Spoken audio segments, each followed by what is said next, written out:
கிறிஸ்துவில் பிரியமானவர்களே, இந்த காலை வேளையில் ஆண்டவர் சொல்கிறார், அவனை தமது கண்மணி போல காத்தருளினார்.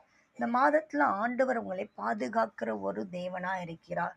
எந்த ஒரு விபத்து நேரிடட்டும், எந்த ஒரு பிரச்சனையா இருக்கட்டும், எந்த ஒரு போராட்டமா இருக்கட்டும், இல்ல மனிதர்கள் உங்களுக்கு விரோதமா எழும்பட்டும், உங்களை காக்கிற ஒரு தேவனா இருக்கிறார். உங்கள் ஊழியமா இருக்கலாம், இல்லைன்னா சபையா இருக்கலாம், இல்ல வேலை செய்கிற இடமா இருக்கலாம். நீங்க நினைக்கலாம், என் ஜாப் போய்விடுமோ என்ற ஒரு பயத்துல இருக்கலாம். இல்லைன்னா நீங்க நினைக்கலாம், இந்த பிரச்சனையில நான் மாட்டிடுவேன், நீங்க ஒரு பயத்துல இருக்கலாம். ஆனா ஆண்டவர் இயேசு இந்த நாள்ல சொல்லுகிறார், நான் உன்னை காத்தருள்கிற தேவனா இருக்கலாம்.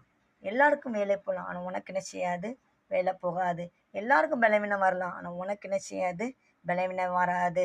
எல்லாம் பிரச்சனைகளை ஃபேஸ் பண்ணலாம், ஆனா அந்த பிரச்சனை மத்தியில் நான் உன்னோடு கூட என்ன செய்வேன்? இருப்பேன். ஏன் தெரியுமா? அவர் நம்மளை கண்டுபிடித்தார், அவர் நம்மளை நடத்தினார், அவர் நம்மளை உணர்த்தினார்.